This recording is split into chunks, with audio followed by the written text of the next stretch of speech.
पेट, हमारा ये जो पेट है ये जीवन का केंद्र है। हमारा शरीर पूरा का पूरा जो संचालित हो रहा है वो हमारे पेट से हो। कई बार आपको कोई पूछे कि आपके शरीर का सबसे मुख्य अंग कौन सा है, तो शायद आप उत्तर देंगे हृदय, हार्ट। लेकिन हार्ट के लिए भी पेट है जो एनर्जी दे रहा है, ऊर्जा दे रहा है। जो पेट नहीं है तो हार्ट भी काम नहीं कर सकता। तो आपके शरीर का सबसे मुख्य अंग है वो पेट है आपका, क्योंकि आपके हार्ट को चलाने के लिए रक्त चाहिए, ब्लड चाहिए।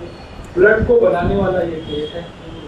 आपके शरीर के सभी अंगों को चलाने के लिए जो कुछ भी चाहिए उसको उत्पादन करने वाला जो सेंटर है वो पेट ही है। तो वाघभट्ट जी कहते हैं कि पेट हमारे शरीर का सबसे मुख्य हिस्सा है। और दूसरी बात वो ये कहते हैं कि जिंदगी में 90% रोग इसी पेट से उत्पन्न होते हैं, 90% डिसीज। आपको मैं कुछ डिसीज के नाम दूं तो आप हैरान हो जाएंगे। जैसे हार्ट डिसीज। हार्ट डिसीज में आप क्या जानते हैं?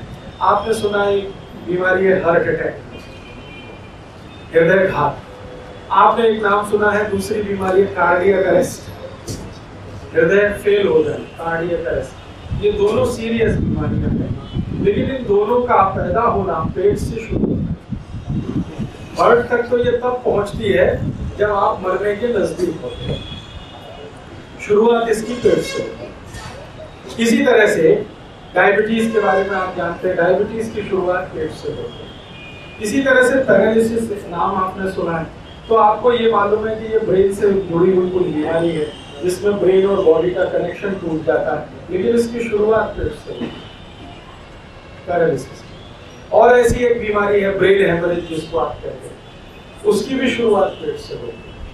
आपके जॉइंट्स में पेन होता है, आर्थराइटिस है, घुटने दुख रहे हैं, कमर दुख रही है, कंधा दुख रहा है, हड्डियां दुख रही है, इनकी शुरुआत पेट से होती है। हालांकि घुटना पेट से बहुत दूर है, लेकिन बीमारी की शुरुआत पेट से होती है। तो अगर आप कुल बीमारियों की लिस्ट करें, भारत में आयुर्वेद चिकित्सा में बीमारियों की संख्या 148 है, 148 डिसीज है, जिसमें सबसे खराब बीमारी जिसको आप कैंसर कहते हैं, और सबसे आसान बीमारी जिसको आप सर्दी जुकाम कहते हैं। सर्दी जुकाम से शुरू करके कैंसर तक होने वाली कुल बीमारियां 148 हैं। इन 148 बीमारियों में लगभग 135 बीमारियां हैं जो पेट से शुरू होती हैं।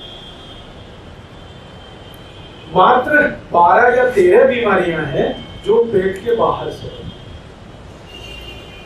तो वाघभट्ट जी ये कहते हैं कि जब ज्यादा बीमारियां 90% पेट से हो रही है तो आप पेट को दुरुस्त रखें। जिनका पेट अच्छा है उनके जीवन में सब कुछ अच्छा।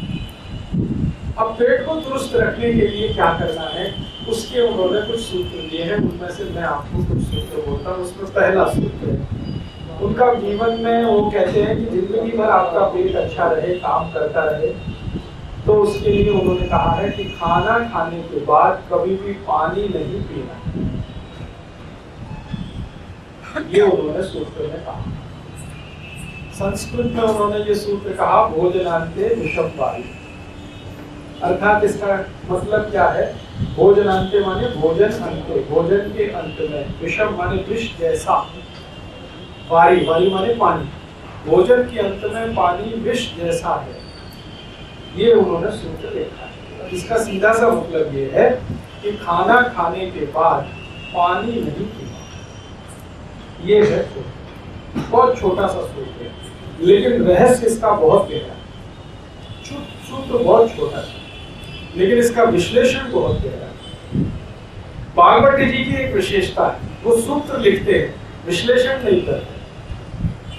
कारण आप पूछेंगे क्या? कारण ये है कि वो जिनके लिए सूत्र लिख रहे हैं वो सब विद्वान लोग हैं, हमारे जैसे मूर्ख नहीं है। तो भागवत जी ने ये लिखी जो पुस्तक, वो अपने शिष्यों के लिए लिखी, और शिष्य उनके बहुत विद्वान थे जो सूत्र कहते ही समझते थे। अब दुर्भाग्य क्या हुआ कि भागवत जी चले गए, उसके बाद शिष्य भी चले गए, और वो सूत्र रह गए, विश्लेषण चला गया उनके साथ। तो ये मुश्किल आई, इसलिए ये पुस्तक हमारे भारत में प्रचलित नहीं हो पाई और इसकी चर्चा नहीं हो पाई। थोड़े पंडित लोग, विशेषज्ञ लोगों को समझता है, लेकिन आम आदमी को नहीं समझता। तो इसलिए इसमें मैंने जब अभ्यास किया तो जो सूत्र है उसका फिर विश्लेषण भी जानने की कोशिश की, इसलिए मुझे इसमें 6-7 साल लगा अभ्यास करने। दोस्तों, सबसे पहले तो चैनल सब्सक्राइब करें, फिर लाइक, कमेंट और शेयर करें। और हाँ, हमारा एंड्रॉयड ऐप डाउनलोड करना ना भूलें।